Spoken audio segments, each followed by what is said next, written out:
It's Dr. Centeno, and I'd like to talk about avoiding legal trouble because some sales rep tells you that he's got stem cells to sell you. So we've seen an explosion in companies offering live stem cells after just a 45-minute online 361 tissue registration, meaning these companies don't have any FDA approval. They just go online and register these products. And independent tests has shown that these amniotic and cord blood products don't have viable cells. And in fact, when the company claims they do, that's when it becomes an illegal drug. And make sure that you pay attention to this law right here through the FDCA, because it says that just receiving an adulterated or misbranded drug after it's been shipped to you is a federal offense.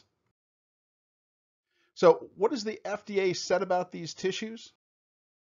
This FDA tissue reference group comment basically says it all.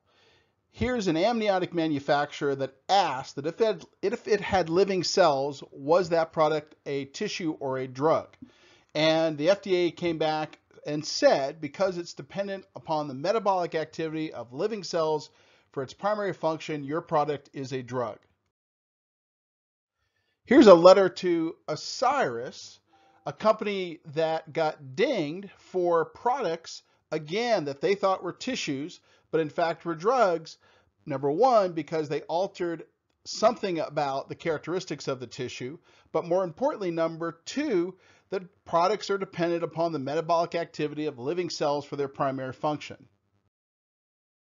Here's a letter to Pinnacle Transplant Technologies, and in this FDA letter, basically the thing to pay attention to that's really scary if you're using this stuff for orthopedic reasons is that they determined that it was non-homologous, that this amniotic tissue being used to heal wounds, that was a non-homologous function, and that meant that this was a drug.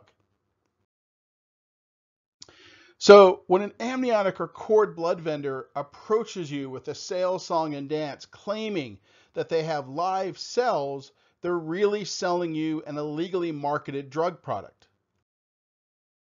And as I said before, just receiving that illegally marketed drug product in interstate commerce can get you in trouble. Here's examples of doctors that went to jail because they ordered, received, and used an illegally marketed form of Botox. So the next time you get a sales pitch about a magic vial that contains millions of live stem cells, hang up the phone. So thanks so much and have a great day.